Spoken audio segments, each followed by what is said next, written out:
However, of course, with the effects of hormones and having different anatomy from a cis woman, there's going to be differences, okay? So let me tell you about the changes that hormone replacement therapy have brought about in my sexual life, all right? Mom, brace yourself. Thanks. It's also worth mentioning you should not be randomly asking trans people about their sexuality. This is something that I'm choosing to speak about at an educational level. So just because I'm talking about it does not mean all trans people are going to want to talk about their genitals or their sexuality, okay? Thanks. Sex ed in schools is pretty gosh darn cis normative and heteronormative. And guess what? We both aren't. And probably a lot of you aren't either. We are both adults, but we are not experts. But also people have sex in a million different ways, and one of the reasons I wanted to make this video is to show a little bit about how versatile sex can be. And also, I've seen a lot of time from other transsexual people that they consider girls who are non-op to be less of a woman than themselves. People think like, you know, if you are comfortable with having a penis attached to your body, that you are not a true woman. I think that is completely wrong. Your genitalia does not define who you are as a person or what you identify as. It's just a personal choice, and I'm comfortable with my body how it is. For me, I'm not overly thrilled with my junk and what's going on down there, but I use it. It feels good. Who cares? And that is 100% okay. Just because you're a trans person, you feel comfortable with your junk, and you can have sex and not give a shit about it, that doesn't make you any less trans. I just love how sex positive this community is. I used to be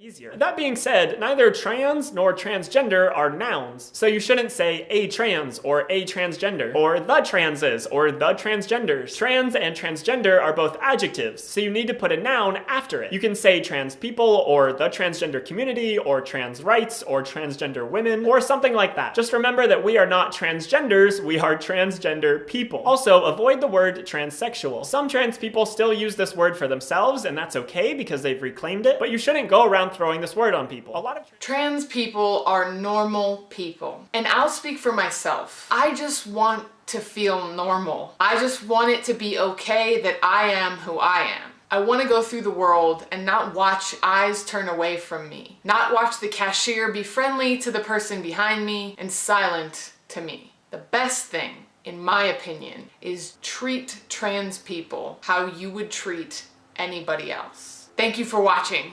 I'll see you next week. Bye-bye.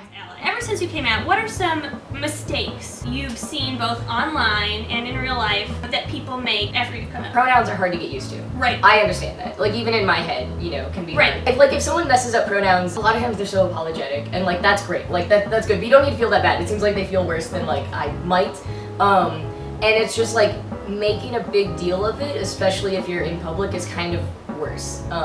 Especially if you're like maybe almost passing to other people. Sure. And then like someone messes up a pronoun and then they make a big deal out of it. Like it could have just been they misspoke. Right. But then if they're like, oh my god, I'm so sorry, and like then because that apology then almost becomes outing you when you were passing. Yeah. So when you're at an event promoting trans things, it's always great to like listen. Just like sit there and listen. Don't talk over us, because that is such an issue with a lot of events that I have seen where allies kind of just like take over and don't let other trans people talk, and they just kind of like talk over other people, and this is like people who are not trans that are like talking over it. So like, I mean, like, it's just respectful, right? Just like, come on, like, we finally have a voice. We can finally talk about our life experiences. People are gonna listen to us slowly, but it's gonna be there, and we could finally talk. So it's okay that you just sit there and listen.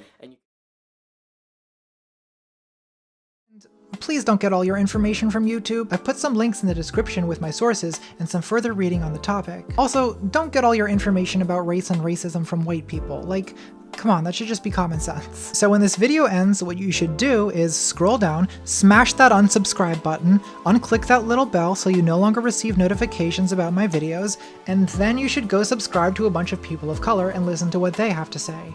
So I guess that's it. I was just kidding about the forest. I don't fuck with forests. I'm really more of an indoor tranny, so guess I'll Just go sing a song about fighting racists.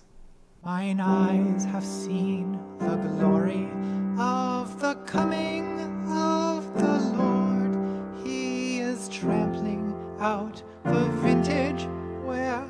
Instead, I'd like to ask some questions that will serve to bring these notions back to reality. Rather than getting lost in the clouds of abstraction, let's explore some concrete examples in order to see how well some of these assumptions line up with the real world. For instance, are there 1.4 million people like Rachel Dolezal in the United States? 125,000 in Texas alone? That's how many trans adults there are. Do 1 in 137 high school students identify as being like Rachel Dolezal? That's how many teenage trans kids there are. Do 30% of people personally know someone like Rachel Dolezal? That's how many people know a trans person. And be real with me. You all know someone in your family or social circles who says and does some pretty racist things. And I'm sure that you talk about how out of touch they are with other people, but how often do you actually call them out? How much time do you spend really taking them to task for reinforcing ideas that are so damaging to the people that you claim to support? See, while incidences of racist violence increase, unless you're taking off your safety pin to defend the people who are being attacked, you're not really wearing this pin for me. You're wearing it for you. I don't want to have to look so closely at your articles of clothing to be able to see that tiny pin that tells me that you're on my side. Your actions and your words should scream that instead. In a world where supposedly most white people aren't racist, it should be commonplace for white people to stand up against white people who are.